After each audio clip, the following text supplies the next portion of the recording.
convido aos irmãos a abrirem as suas Bíblias no livro do profeta Malaquias, último livro do Antigo Testamento. A última voz que falou, né, até, como diz a palavra em Hebreus, o Senhor falar por meio do Filho. Antes que o Filho de Deus encarnasse entre nós, a gente tem aí, então, essa voz profética de Malaquias. Hoje a gente vai ler do capítulo 3, irmãos, versículos 6 a 12. A gente já está lidando com Malaquias aqui nessas meditações, né? Comigo há algum tempo, mas esse ano acaba. Se Deus quiser, já está pertinho. Só faltam mais 2 depois de hoje.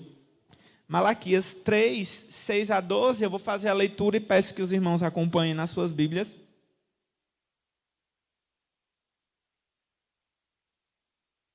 Diz assim a palavra do Senhor: porque eu, o Senhor, não mudo. Por isso vocês, filhos de Jacó, não foram destruídos. Desde os dias dos seus pais, vocês se afastaram dos meus estatutos e não os guardaram. Voltem para mim, e eu voltarei para vocês, diz o Senhor dos Exércitos. Mas vocês perguntam, como havemos de voltar? Será que alguém pode roubar a Deus? Mas vocês estão me roubando e ainda perguntam, em que te roubamos? Nos dízimos e nas ofertas. Com maldição, vocês são amaldiçoados, porque estão me roubando, vocês, a nação toda. Tragam todos os dízimos à casa do tesouro, para que haja mantimento na minha casa. Ponham-me à prova nisto, diz o Senhor dos Exércitos, se eu não lhes abrir as janelas do céu e não derramar sobre vocês bênção sem medida. Por causa de vocês, repreenderei o devorador, para que não consumam os produtos da terra, e não deixarei que as suas videiras nos campos fiquem sem frutos, diz o Senhor dos Exércitos. Todas as nações dirão que vocês são felizes, porque vocês serão uma terra de delícias, diz o Senhor dos Exércitos. Amém. Veja, irmãos, apesar da gente conhecer muito esse texto, né, por conta da parte dos dízimos e ofertas, eu queria chamar muito mais atenção para o versículo 6, quando o profeta estabelece, né, aqui, fala da parte do Senhor, ele transcreve, né, digamos assim, algo que o próprio Deus fala: eu, o Senhor, não mudo, por isso vocês, filhos de Jacó, não foram destruídos. Quando ele fala aqui sobre os dízimos e as ofertas, irmãos, veja, ele fala no versículo 7, voltem a mim e eu voltarei para vocês. E aí eles perguntam, como havemos de voltar? E ele responde sobre os dízimos e as ofertas. Isso não é o único problema que estava acontecendo, sabe, irmãos? Ele simplesmente usa um exemplo de algo que eles não conseguiam ver, de algo que eles não conseguiam entender, para exemplificar qual era o problema dos israelitas, certo? Mas só dando essa explicação inicial, porque às vezes a gente superestima, supervaloriza, né, o tema dos dízimos e das ofertas aqui, e que sim, são muito importantes de fato, mas mais importante do que eles, irmãos, do meu ponto de vista, é essa afirmação, como eu falei: eu, o Senhor, não mudo. Irmãos, a única coisa que fazia com que os israelitas pudessem reclamar do Senhor, inclusive, é porque ele não muda. Porque se ele fosse diferente, né, se Deus ele mudasse, ele há muito já teria destruído, exterminado aquele povo. É pelo fato de que o Senhor não muda e que as suas misericórdias não têm fim, é que o povo podia questionar a justiça de Deus. Agora, deixa eu dizer uma coisa para vocês, irmãos. Não é esse o motivo que nós devemos ter, sabe? Diante do fato de Deus não muda. O fato de Deus não mudar em sua paciência, em sua longanimidade, diz respeito à oportunidade que Ele nos dá de nos arrependermos. O fato de Deus não mudar, irmãos, deve nos lembrar de que nós precisamos nos arrepender, porque nós mudamos simplesmente do status de vivo para morto. Deus não muda, mas perceba que a gente muda. Agora a gente está vivo, não sabemos até quando. Queria convidar você rapidamente a abrir em Apocalipse 2:21 para exemplificar isso. O anjo da igreja falando a Tiatira, né? A igreja de Tiatira, e ele fala o seguinte: dei-lhe tempo para que se arrependessem. porém ela não quer se arrepender da sua imoralidade. O Senhor não muda e o Senhor tem dado tempo, irmãos, para que a gente se arrependa dos nossos maus caminhos, se arrependa das nossas práticas equivocadas, sabe? E é por isso que nós ainda não fomos destruídos. Pelo simples fato de que o Senhor não muda, pelo simples fato de que o Senhor não deixou de amar o povo dele, os filhos de Jacó, os israelitas. Ele fala, olha, da mesma forma que eu não mudo, parece que vocês insistem também nas mesmas coisas, né? O versículo 7 fala, desde o dia dos pais de vocês, vocês têm se afastado dos meus estatutos e não os guardaram. Olha, vocês têm seguido, vocês têm mantido um comportamento muito reprovável. E é de longa data isso que vocês estão fazendo. Desde o dia dos seus pais, vocês têm se afastado dos meus estatutos. Os pais da nação de Israel aqui, né, irmãos, são conhecidos como patriarcas, né, tanto que eles citam várias vezes o Deus de Abraão, de Isaac e Jacó. A gente já está aqui muitos anos depois dele, né? Já teve o período dos reis, já teve o período do exílio. E ele fala, olha, desde os dias dos seus pais, vocês têm se afastado dos meus estatutos e não os guardaram, né? Irmãos, basta lembrar que quando Jacó está fugindo de Labão, uma de suas esposas carrega um ídolo do lar. Na fuga de Jacó, né? Ela carrega um ídolo do lar. Então, veja, é um problema antigo, né? Deus está dizendo ali. E se não fosse eu que não mudasse, se não fosse eu continuando a ter paciência com vocês, se não fosse eu continuando amando vocês, vocês já teriam sido destruídos. Mas isso não significa que deve permanecer assim. Voltem para mim. A ordem do Senhor, o chamado do Senhor é um retorno. Voltem para mim e eu voltarei para vocês, diz o Senhor dos Exércitos. Agora, sabe qual era o problema, irmãos, deles voltarem? É porque eles nem ao menos entendiam como eles poderiam voltar. E a ideia aqui, irmãos, não é que eles sabiam que precisavam voltar. Eles não entendiam por que eles precisavam voltar, porque eles não entendiam que estavam fazendo nada de errado, sabe? Isso é algo que prossegue, né? É algo que permanece, inclusive no Novo Testamento, né? Os fariseus também não entendiam por que é que eles precisavam se arrepender quando João Batista dizia isso, quando Jesus dizia isso. E aí eles perguntam, como é que a gente vai voltar? O problema, irmãos, eles não conseguiam reconhecer o seu pecado. Eles não conseguiam reconhecer em que eles haviam errado. E aí, é então que o Senhor dá esse exemplo do roubo ao Senhor. E ele fala, engraçado, como assim vocês não têm do que se arrepender? Vocês não têm que voltar? Vocês estão roubando a Deus. E aí eles é algo bem próprio de Malaquias, nesse monte de pergunta retórica, as perguntas que o povo faria. Será que alguém pode roubar a Deus? O povo diz, como é que a gente vai roubar a Deus? É impossível roubar a Deus, né? E aí Malaquias vai explicar como é que eles estavam roubando a Deus. Vocês estão me roubando. E ainda perguntam em que estamos te roubando. Mas vocês estão me roubando nos dízimos e nas ofertas. Irmãos, Israel era uma teocracia, né? Como a gente tem falado muito aqui nas terças-feiras, por ocasião do livro de Reis. Era uma teocracia e que funcionava de uma maneira bem diferente, né, das outras nações, bem diferente mesmo, porque o povo de Israel era um povo que tudo em Israel girava em torno da religião, né? A religião era algo fundamental ali. Ontem, voltando de Propriado, estava até discutindo com Gilmar, né? O que faz de um judeu judeu? Porque a religiosidade judaica está tão intricada dentro do judeu que judeu não é simplesmente quem nasce em Israel, por exemplo, né? É algo muito próprio essa religiosidade do povo. Então, o que acontecia? Deus, quando ele chama um povo para si, ele tira esse povo lá do Egito, lá em Êxodo ainda, ele transforma esse povo em um povo sacerdotal, né? Eles separam uma das tribos, a tribo de Levi, para que eles desenvolvam toda essa religiosidade, não no sentido ruim agora da palavra, toda a religião judaica que fosse desenvolvida através de uma dessas famílias, né, a família dos levitas. E para que os levitas desenvolvessem isso, adivinhe, eles não podiam trabalhar na terra, eles tinham que se dedicar a isso, e para isso era que existiam essas ofertas que eram direcionadas para eles, né?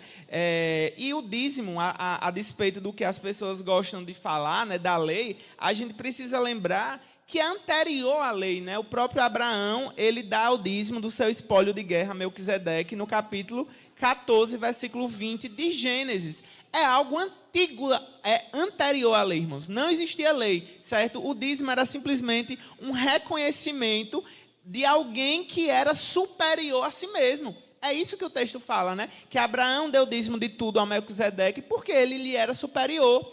É um reconhecimento, irmãos, de que nós somos servos, que nós somos vassalos. Já imaginou um servo, um rei vassalo, que não oferece nada para o rei suzerano, né, o rei que manda? Não faz sentido, faz parte dessa dinâmica de quem governa e de quem é governado, oferecer essa parte para essa pessoa. Principalmente, como eu falei, porque a religião de Israel era organizada de forma que os levitas eles precisavam desse sustento, para que eles pudessem, então, desenvolver melhor essa atividade. Toda vez que Israel, irmãos, fracassava nesse serviço, quando a gente vai olhar lá as raízes, a gente vai ver que os levitas não estavam sendo supridos. Então, os levitas começavam a trabalhar nos campos, começavam a trabalhar nas lavouras, e aí a espiritualidade de Israel declinava. E aí, irmãos, muitos querem debater, né? Como eu falei, não é o objetivo de falar de dízimo especificamente essa manhã, mas querem debater que no Novo Testamento isso está superado, né? De que isso era algo do Antigo, até porque a gente não tem mais levita, né? A gente não tem mais sacerdote no sentido israelita do termo, né? No sentido levítico. Mas sabe o que é interessante, irmãos? Que o apóstolo Paulo usa Deuteronômio para falar sobre o sustento das pessoas. E Paulo fala, olha, será que o boi pode ser amordaçado enquanto ele está debulhando o trigo? E ele usa o Antigo Testamento, né, ele usa a lei de Moisés para falar de como o trabalhador, aquele que se dedica ao Evangelho, é digno de receber sustento por parte dos irmãos. Paulo usa o Antigo Testamento. Eu simplesmente não sei, irmãos, que tipo de malabarismo exegético aí que as pessoas fazem para tentar destruir a ideia de um dízimo no Novo Testamento, porque Paulo mesmo ele faz isso, certo? As ofertas, por outro lado, né, elas eram partes voluntárias, né, eram sacrifícios voluntários de gratidão e ações de graça para o Senhor. E todas essas formas, né, de mantimento foram estabelecidas pelo Senhor, irmãos, com um objetivo muito simples, sabe? Dinheiro. Qual é o problema do dinheiro? Não é o dinheiro em si, porque todo mundo sabe que dinheiro é bom, que dinheiro compra coisas, que dinheiro compra conforto, né? Que dinheiro faz um monte de coisa. Só que o problema do dinheiro, o principal problema do dinheiro, pelo menos no meu ponto de vista, é o fato da gente começar a confiar nele. É achar que é ele que vai garantir uma tranquilidade na minha vida, garantir isso ou garantir aquilo. Irmãos, não é. É o Senhor que vai garantir isso. Aí o que é que acontecia? Veja como o dízimo ele funciona dos dois lados. Ele funciona para aqueles que vivem do Evangelho, que se dedicam à obra do Evangelho, que eles precisam confiar que Deus vai manter eles, e Deus vai manter através dos dízimos, e ensina as pessoas que dizimam de que Deus vai suprir você com os 90%, e de que não vai faltar nada para você, se você for fiel ao Senhor. E aí ele pede, inclusive, que a gente faça prova dele. Sabe, irmãos, essa questão de dinheiro, do dízimo, não é nada mais, nada menos para tratar o nosso coração mesmo, de fato, sabe? Para que a gente entenda que a gente não pode, não deve confiar no dinheiro, de que a gente deve confiar no Senhor, irmãos, que é quem nos ama, que nos abençoa. O versículo 9 continua dizendo que com maldição vocês estão sendo amaldiçoados porque estão roubando a Deus. Sabe por que eles estão sendo amaldiçoados? Porque Deus não muda. Deuteronômio está lá para dizer para eles as consequências da obediência e da desobediência. Como uma das consequências da desobediência era a maldição, eles estão sendo amaldiçoados.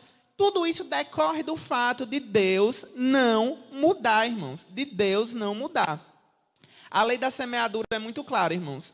O Senhor dá semente àquele que semeia. Isso é fato e a gente precisa entender isso.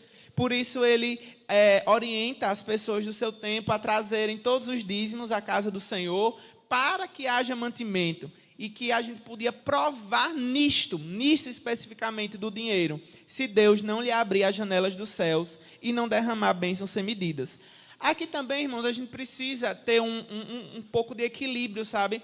Porque, por conta da teologia da prosperidade, que deturpou muito essa questão do dinheiro, né, por igrejas que supervalorizam o dinheiro, talvez a gente tenha também se encolhido, né, para falar sobre isso, né, como se fosse um tabu, talvez, falar de dinheiro na igreja. Mas a ideia aqui de bênçãos sem medidas, aí até a gente tenta reduzir essas bênçãos para bênçãos espirituais, né, para bênção na família, mas também eram bênçãos materiais, irmãos. A gente não pode negar que Deus também estava falando de bênçãos materiais, de espirituais também, mas a amplitude dessa palavra é material e é espiritual. E olha que interessante quando ele fala de abrir as janelas dos céus. Quando é que a gente ouve na Bíblia esse abrir das janelas dos céus? No dilúvio, né, irmãos? É um negócio também impressionante. Deus está dizendo que, olha, você vai dar míseros 10% do que você ganha. E ele vai abrir as comportas do céu. E ele usa um evento do dilúvio para mostrar para a gente como isso é algo abundante, né? Como isso é algo... Irmãos, não tem nada que a gente possa dar para Deus que a gente não receba infinitamente mais. E isso não é motivo para a gente fazer isso, né? Não é uma troca, não é uma barganha. Como eu falei, é um assunto que precisa de muito equilíbrio, de fato, né, irmãos? Para que a gente entenda que não é legalismo, não é fazer isso com medo do devorador, né? Que muitos aí também divulgam como se fosse um demônio, né? Um demônio dos brabos. Imagina, um demônio devorador, mas isso era nada mais, nada menos do que um gafanhoto, né? Uma espécie de gafanhoto, para que não consumisse os produtos da terra e não deixe com que as videiras deixem de ter frutos.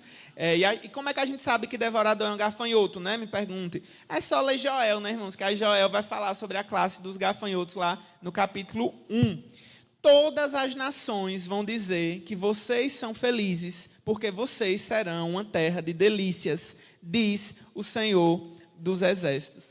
Irmãos, Deus promete coisas muito boas para quem, de fato, dá ao Senhor com liberalidade, né? Provérbios 11, 24 nos ensina que o homem que dá sempre fica mais rico, enquanto que o que retém acaba ficando sempre mais pobre. Não é interessante? A pessoa que retém está guardando, né? Espera-se que quem está guardando adquira, acumule mais riquezas, mas Provérbios diz que é o contrário. Quem dá sempre fica mais rico e quem retém acaba sempre perdendo e empobrecendo. Que o Senhor nos ajude, irmãos, a ter esse entendimento correto, né, das Escrituras com relação a isso. Mas volto novamente para o versículo 6. Glória a Deus, irmãos, porque o Senhor não muda. E porque o Senhor não muda, a gente pode confiar na sua palavra, que diz que quando a gente pecar, a gente se apresenta diante dele, confessa os nossos pecados e ele nos restaura a comunhão da sua presença. É porque ele não muda, irmãos. É porque ele não muda, senão a gente já teria sido destruído. É talvez por isso que eu comecei a orar. E é muito difícil eu começar a orar assim, a primeira oração do dia, e não agradecer pelas misericórdias que se renovaram sobre nós. Porque isso decorre do fato de que Deus não muda. Deus não muda. Vamos orar mais uma vez ao Senhor. Depois Jô vai dar um aviso e a gente vai retornar aos trabalhos do Ministério Infantil hoje, né? Para a alegria da criançada, dos pais, né? Todo mundo, né, Jô? Vamos orar, vamos fechar os nossos olhos. Deus, nós te agradecemos, Senhor, pela tua palavra, Pai, pelo fato de que o Senhor não muda, Pai. Pelo fato de que o Senhor é confiável, Senhor. O Senhor é a rocha eterna, Pai. O Senhor é aquele em quem nós podemos, Pai, descansar, Pai. Na certeza, Deus, de que amanhã não vamos acordar e descobrir algo que não sabíamos sobre o Senhor. Porque aquilo que o Senhor queria que nós soubéssemos, está revelado na Tua palavra, Senhor, e é acessível a nós, Senhor, à medida que nós estudamos, à medida que nós nos debruçamos sobre esse livro sagrado. Deus, muito obrigado, Senhor, porque o Senhor não tem nos destruído, Pai, a despeito de todo o nosso pecado, de toda a nossa maldade, de toda a nossa falsidade, Senhor. Perdão, Senhor, por todos os nossos pecados, Pai, e te agradecemos, Senhor, porque o Senhor, misericordiosamente, Pai, nos recebe de volta, Senhor, nos recebe de volta quando confessamos os nossos pecados e abandonamos eles, Pai. Ajuda-me, Pai, ajuda os meus irmãos, Pai, a lidarmos melhor com o dinheiro, Pai, que nós possamos depositar a nossa confiança no Senhor e não nas riquezas e não naquilo que o dinheiro pode fazer, pode comprar. Deus, perdão, Senhor, quando temos feito isso. Nos ajuda mesmo, Senhor, a entender que tudo que temos vem do Senhor, e é por isso que Crônicas nos ensina que nós devolvemos também ao Senhor, porque das Tuas mãos nós recebemos e para as Tuas mãos nós entregamos e nos voltamos. Fica conosco essa manhã nas nossas aulas, Senhor, em cada classe, Pai, fala conosco, em nome do Teu Filho amado é que oramos. Amém.